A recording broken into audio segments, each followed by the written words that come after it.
la vida te sonríe hoy. Podría ser que todo pinte más que bien. Échate a la calle, pégale la vuelta al mundo de una vez. Será mejor, cuanto mejor lo quieras ver. Oh, oh, oh, oh, oh, oh. Atrévete, no hay nada que perder. Oh, oh, oh, oh, oh. De momento, como canta Rosana, el viento sigue soplando a favor en términos económicos y de empleo en Canarias. El turismo se resiste a quedarse en sus países y prefiere gastar, a pesar de que los precios están por las nubes y el empleo continúa sin resentirse de manera notoria. Son estos los temas que vamos a tratar con uno de los dirigentes empresariales más destacados de los últimos tiempos. Agustín Manrique de Lara, presidente del Círculo de Empresarios de Gran Canaria, bienvenido. Buenos días, Miguel. ¿No echa de menos la época de la Confederación Canaria de Empresarios? Bueno, te mentiría si te dijese que no lo echo de menos porque disfruté mucho esos 9 años en la Confederación Canaria de Empresarios y sigo disfrutando el recuerdo. La verdad que fue una etapa maravillosa, entregado a las organizaciones empresariales. Para mí fue algo inesperado el acceder a la presidencia de la Confederación y la verdad es que yo creo que nunca olvidaré esa etapa que fue especialmente intensa durante la pandemia que vivimos. ¿Sabría pronosticar cuánto tiempo va a durar el viento a favor en la economía canaria? Bueno, yo creo que eso es difícil de pronosticar, ¿no? Tenemos viento a favor, tenemos datos macroeconómicos favorables, el turismo se está comportando bien, por lo tanto la base, los cimientos de nuestra economía funcionan y eso hace que el empleo se sostenga en términos generales.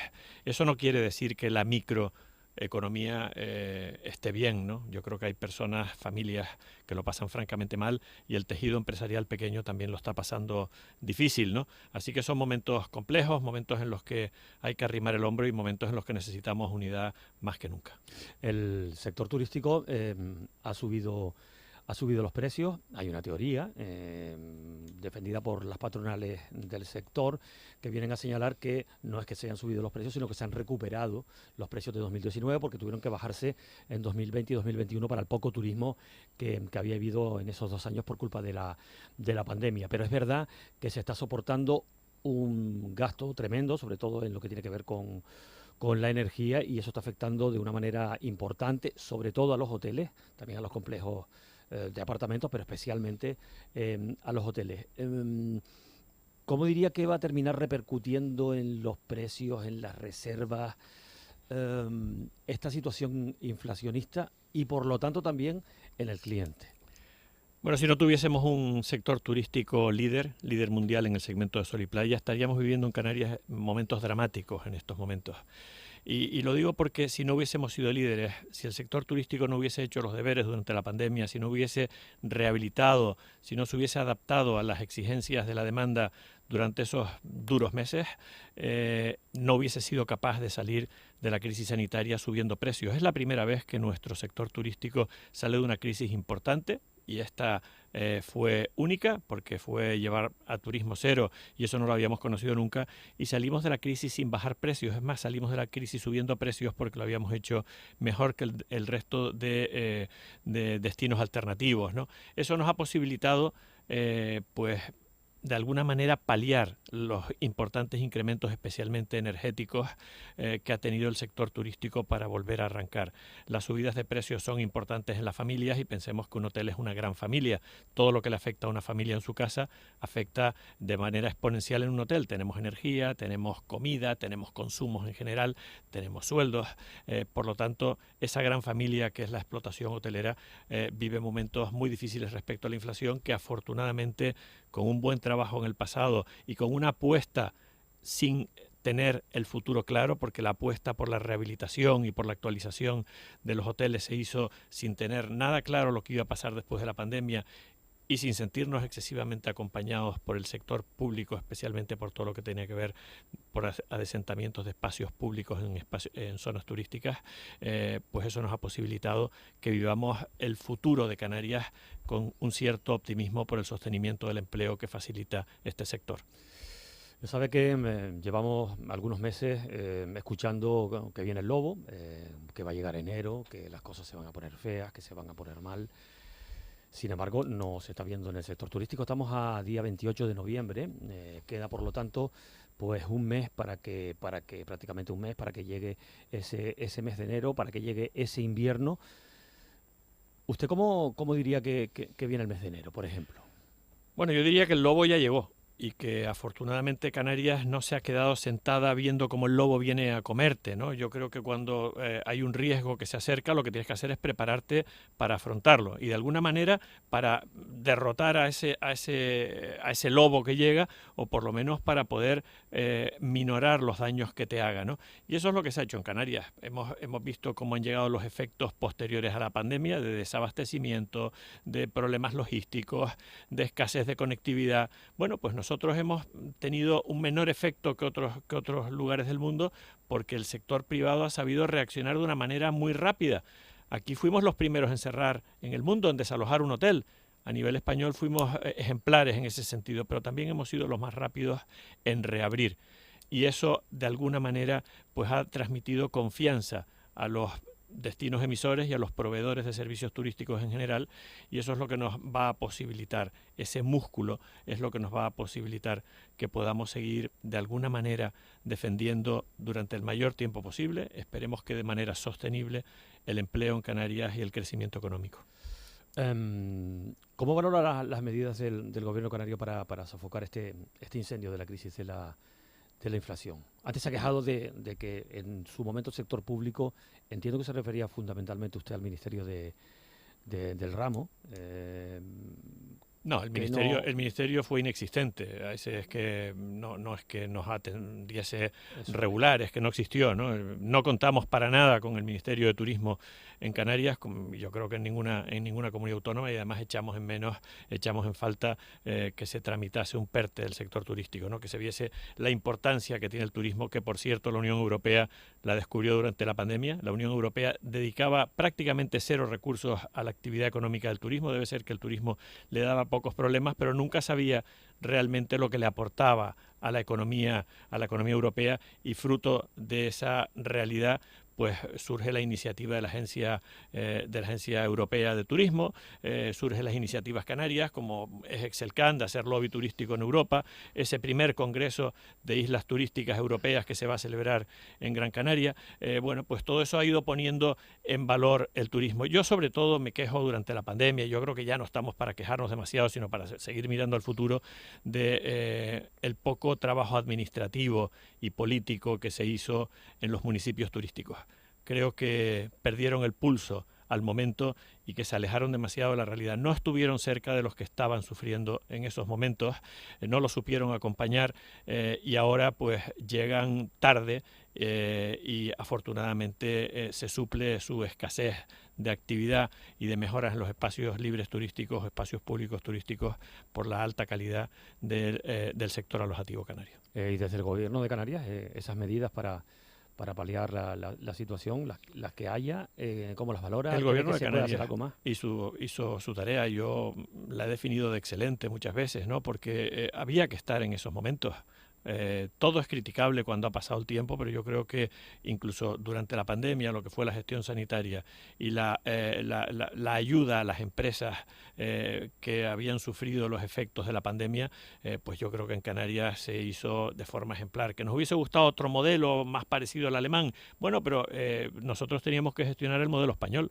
Ese es el que teníamos encima de la mesa. Nosotros no podíamos gestionar los recursos que había puesto el gobierno alemán a disposición de las empresas, y en Canarias se llegó a ejecutar el 100% de la partida. Necesitamos más recursos de los que pusieron a nuestra disposición, que fueron muy importantes, los más importantes de todo el Estado español, porque la buena gestión hizo que el dinero llegase a las pequeñas, medianas y grandes empresas que lo necesitaban. Es verdad que como llegó tarde, algunas no le llegaron, y yo muchas veces lo definí como un premio al que había llegado a la orilla y no como una ayuda para llegar a la orilla. Algunos se quedaron por el camino y eso os costará tiempo recuperarlo. ¿Le parece que el gobierno ha podido quedarse corto en su política impositiva, la de los impuestos?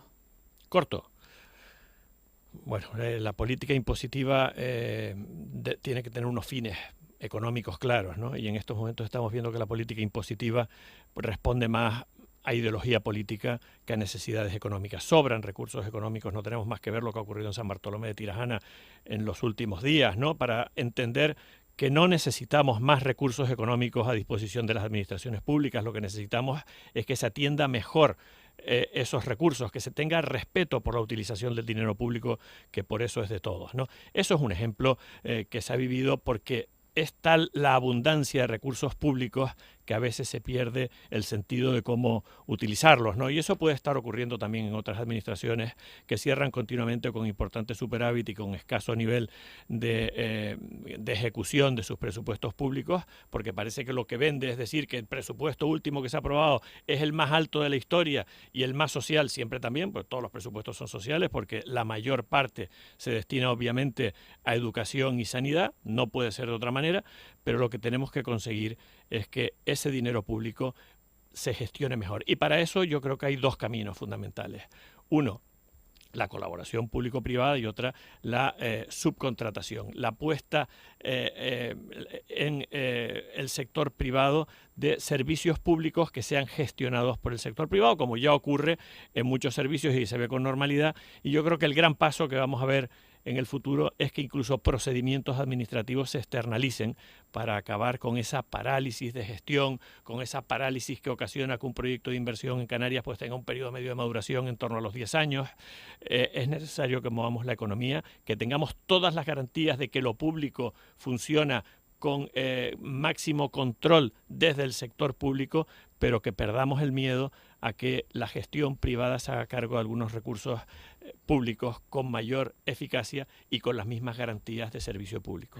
Por fijar posición sobre lo que acaba de decir usted, el Ayuntamiento de San Bartolomé de Tirajana, ¿se refiere usted a ese congreso de habilitados nacionales, que es el máximo rango funcionarial, son funcionarios del Estado y que al final pues han participado en ese congreso con una fiesta, en fin, ampliamente criticada por sobre todo la oposición del Ayuntamiento de San Bartolomé de Tirajana, celebrada además en Maspalomas? ¿Se ha referido usted a eso?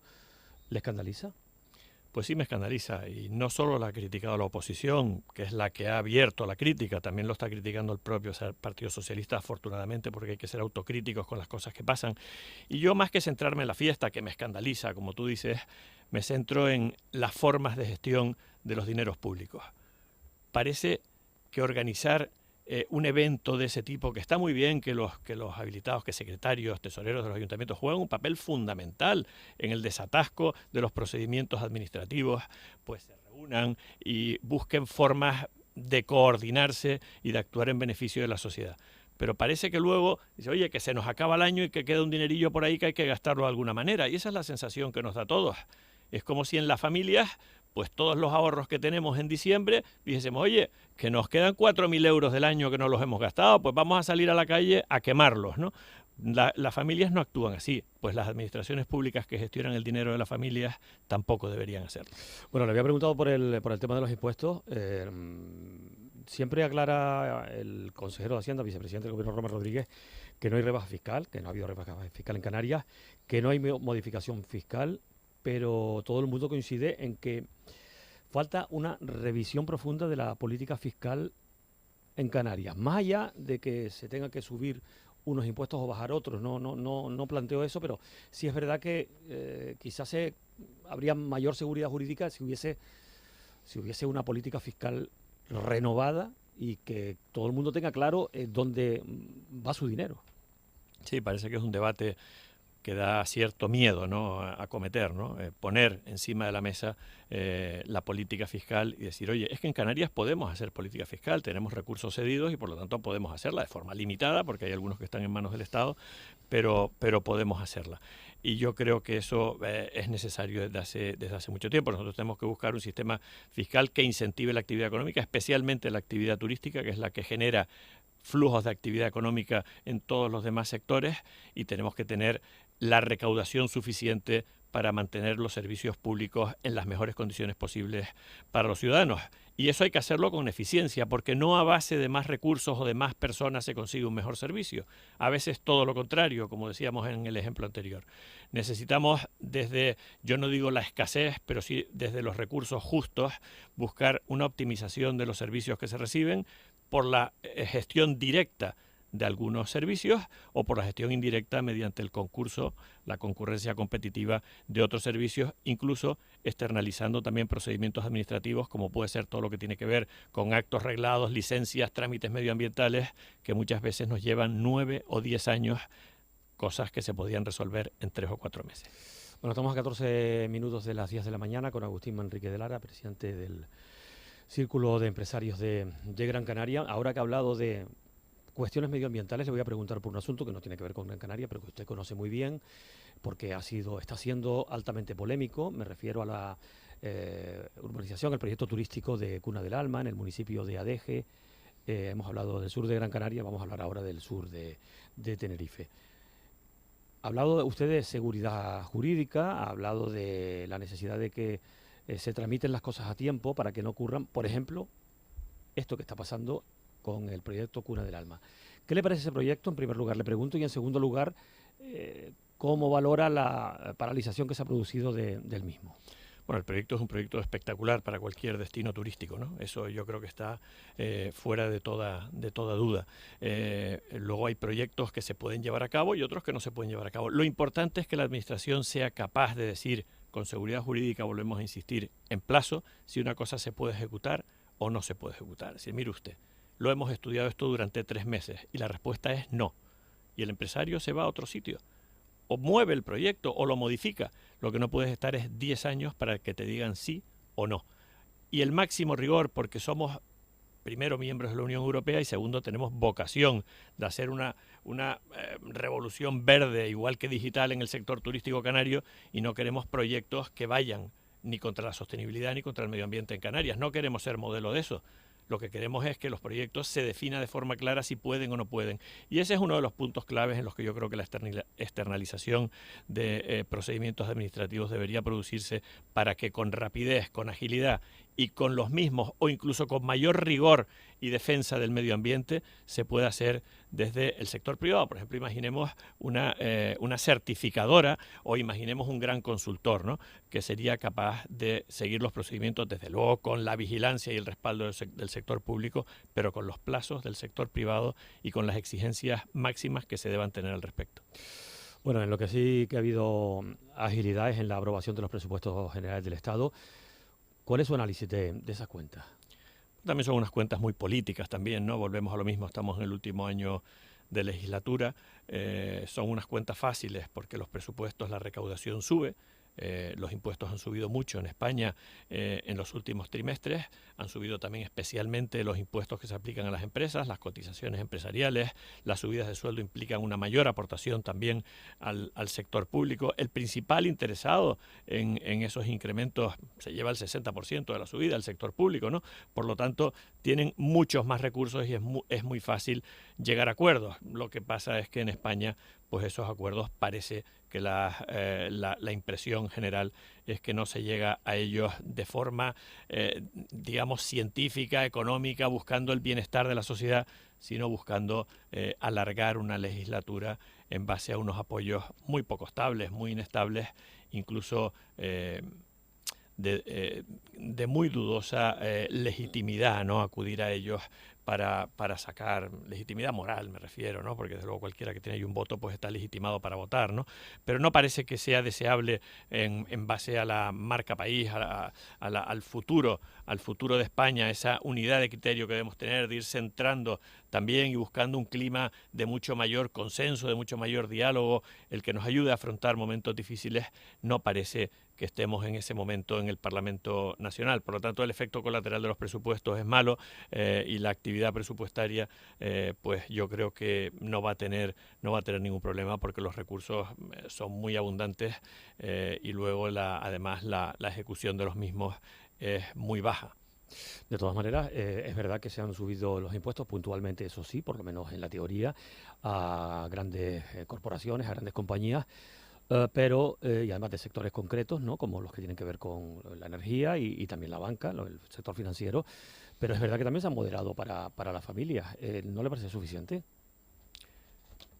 La moderación para las familias es mínima, ¿no? Nada equiparable a lo que ha ocurrido en otros países europeos, y no hablo del Reino Unido, que ya no forma parte de la Unión Europea, ¿no? Porque eso ha sido una especie de fiasco lo que hemos vivido en el Reino Unido y lo que hemos analizado desde fuera, ¿no? La presión impositiva sobre las familias y las empresas en España, según como la analicemos, pues está en el tope de la Unión Europea, ¿no?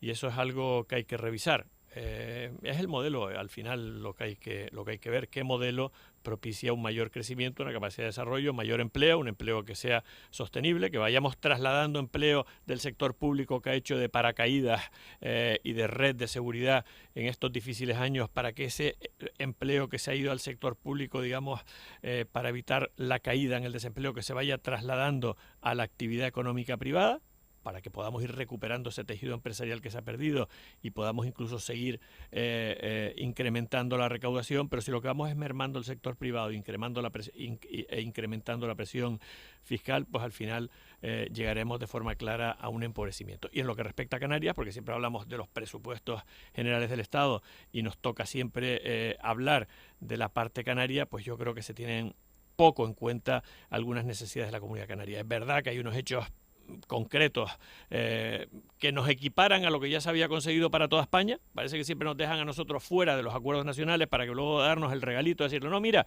te doy este regalo para que votes a favor y es que vas a tener lo mismo que ya tenemos todos. ¿Está usted criticando el acuerdo entre Pedro Sánchez y Coalición Canaria? No, lo que estoy criticando es que ese acuerdo haya tenido que ser necesario. Es que eso nos lo tenían que haber dado cuando se hizo todas las cercanías a coste cero en toda España. ¿Por qué no se incluyó a Canarias? Para dejarnos esa guinda, ese regalo a los canarios y nos distraigamos de otras cosas cuando tenemos, por ejemplo, importantes problemas en el cumplimiento de nuestro régimen económico y fiscal o de la interpretación de alguna parte de nuestra zona especial canaria, que si no se resuelve va a propiciar que el sector tecnológico, que el sector digital tenga que abandonar en buena medida el suelo canario y dejar de crear ecosistema digital tan importante para, por ejemplo, nuestro sector turístico. Esas son las cosas en las que deberíamos estar centrados cuando se tramitan unos presupuestos generales del Estado y no que nos dejen para conseguir y que tenga que ser la gestión, en este caso ha sido de Coalición Canaria, en otras ocasiones ha sido de Nueva Canarias, que nos tengan que dejar estas cositas para equipararnos con lo que ya se ha conseguido o simplemente con lo que tenemos derecho. Y parece que tenemos que estar contentos de que se cumpla con la legalidad, y lo que tenemos que nosotros trabajarnos que se cumpla con la legalidad, que eso lo damos por hecho, se tiene que trabajar en la búsqueda del marco que necesitamos para los próximos años, de la interpretación del REF que necesitamos para los próximos años, de cómo debe interpretar la agencia tributaria las especificidades fiscales de Canarias para evitarnos los disgustos que tenemos. Ahí es donde deberíamos estar centrados en el futuro y no en que se cumpla la legalidad, que eso lo deberíamos dar por hecho, insisto. De todas maneras, el acuerdo de las guaguas gratis total coloca a Canarias en la mejor situación de España, porque el anterior acuerdo de gratuidad era solamente para los trenes de cercanías. Las guaguas, los autobuses urbanos en la península siguen teniendo un 30% de descuento simplemente. Aquí es todas las guaguas, incluidas las capitalinas. Pero es que las guaguas juegan el papel que juega el servicio de cercanías en el resto de España, ¿no? Por eso el acuerdo es magnífico. O sea, ese trabajo que ha hecho ahí Coalición Canaria es encomiable. Ha sido el auténtico grupo canario que ha traído para acá un beneficio para equipararnos en las condiciones al resto del territorio nacional. Nosotros no tenemos cercanías, no soportamos esas enormes pérdidas en el sistema ferroviario. Nosotros tenemos guaguas que con enorme dificultad conectan unos territorios bastante complicados de movilidad y que afortunadamente con logros anteriores, como fue el del transporte aéreo o el del transporte marítimo de pasajeros y de mercancías, pues vamos consiguiendo que en Canarias nos podamos mover, y eso estamos viendo que reporta enormes beneficios a las familias y al sistema productivo en general en cuanto a la movilidad, porque éramos islas estancas y ya afortunadamente no lo somos. ¿Cree que ese acuerdo político es un principio de algo más que tenga reflejo en el próximo gobierno de Canarias? Yo veo un buen entendimiento. Son dos partidos centrados que se entienden y ¿por qué no? Yo creo que todo lo que sea mirar al centro es bueno para Canarias. Háblenos del círculo de empresarios en los últimos minutos que quedan. Representan a personas que dan empleo, según sus propios datos, a unos 30.000 trabajadores. ¿A qué sectores pertenecen? ¿Dónde trabajan ustedes? ¿Es variado? ¿Está muy centrado en el turismo, en el sector servicios? Nosotros somos pura sociedad civil y la sociedad civil está en nuestras manos, ¿no? No nos podemos quejar de lo que no existe o incluso quejarnos del mundo político o quejarnos de otras realidades si lo que depende de nosotros, que es crear sociedad civil, involucrarnos, comprometernos con nuestro entorno, pues no lo hacemos. Y eso lo hace el Círculo desde hace muchos años y eso se ha visto, pues por ejemplo, en que hubiésemos sido promotores de la circunvalación de Las Palmas de Gran Canaria, o que hubiésemos sido promotores, y creo que es de lo que más orgullosos nos sentimos a través de la Fundación Universitaria de Las Palmas, que hoy preside Alberto Cabré, de la Universidad de Las Palmas de Gran Canaria, ¿no? Que tan gran transformación ha producido en nuestra sociedad. Creo que si analizamos la sociedad Gran Canaria antes y después de la creación de la Universidad de Las Palmas de Gran Canaria, nos llevaremos una gran alegría en la comparación. Y hoy en día, pues, trabajamos también en lo que consideramos de interés general. ¿Qué nos preocupa en estos momentos? Pues nos preocupa que exista un debate más sosegado, ¿no? Que haya un clima político diferente, que haya mayor consenso, que se eleve el nivel de los debates, que seamos capaces de hablar de la defensa de intereses económicos, tanto dentro de España como con la diplomacia económica, que en España es prácticamente inexistente y es básica para la internacionalización de nuestro tejido empresarial. También luchamos para que se avance en la democratización, ¿no? Tenemos un sistema democrático en España consolidado, yo creo que altamente valorado, no solo por los españoles, sino también fuera de España, pero nos gustaría que existiese un mayor arraigo entre los elegidos y sus electores, ¿no? Que no todo sea disciplina política, que veamos, por ejemplo, un grupo canario formado por los distintos grupos que están en el Parlamento, porque los que estén allí estén defendiendo lo que prometieron a los que les votaron y no estén defendiendo disciplina política, que es necesaria en algunos momentos, pero hay momentos en los que la disciplina política se debía dejar en disciplina hacia los electores que te eligieron. Y sobre todo en potenciar esa sociedad civil que fomente liderazgos basados en valores, ¿no? En Canarias es reciente, pues, se ha creado la cátedra Lizardo Martel para precisamente valorar y digamos, de alguna manera contagiar valores de ética empresarial en los que se forman, y eso ha sido iniciativa también de la Fundación Universitaria de Las Palmas, y creo que es muy acertado el nombre de la cátedra, ¿no? Lizardo Martel fue un modelo dentro del Círculo para todos nosotros, ¿no? Eso es lo que nosotros tratamos en nuestras reuniones y en nuestras comunicaciones diarias en un nuevo orden mundial que vivimos, en el que la situación es altamente compleja. A ver si me responde en menos de un minuto. El Círculo de Empresarios de Gran Canaria se ha caracterizado en otras épocas, siempre lo hace, pero sobre todo en otras épocas anteriores, por ser una especie de vigía del reparto, la distribución presupuestaria en lo que se refiere a Gran Canaria. Muchas veces han sido muy beligerantes con otras etapas del gobierno de Canarias. ¿Van a volver ustedes a esa política? Creo que no es necesaria en estos momentos. Yo creo que las empresas, ya no hablamos de empresas Gran Canarias, hablamos de empresas canarias. Vemos círculos que surgen en Lanzarote y que espero que surjan en Tenerife con la misma potencia que en Gran Canaria. Y yo creo que afortunadamente hemos hecho región entre todos en los últimos 20, 25 años y hemos participado nosotros también en ello con nuestro granito de arena. ¿Tiene Agustín Manrique de Lara fecha de caducidad en su cargo desde el punto de vista personal? ¿Se marcharía antes de tiempo, entre comillas, como hizo de la Confederación Canaria de Empresarios? Bueno, de la Confederación cumplí mi mandato estatutario, incluso tuve un año de propina, ¿no? por la desgraciada pandemia sanitaria. En el Círculo también tenemos ciclos de 4 años y a ellos me ceñiré. Hay que irse moviendo para refrescar ideas y bueno, y estar siempre a disposición, especialmente de lo que te gusta. Agustín Manrique de Lara, muchas gracias por venir a la radio pública. Gracias, Miguel. Buenos días. Tu certeza a punto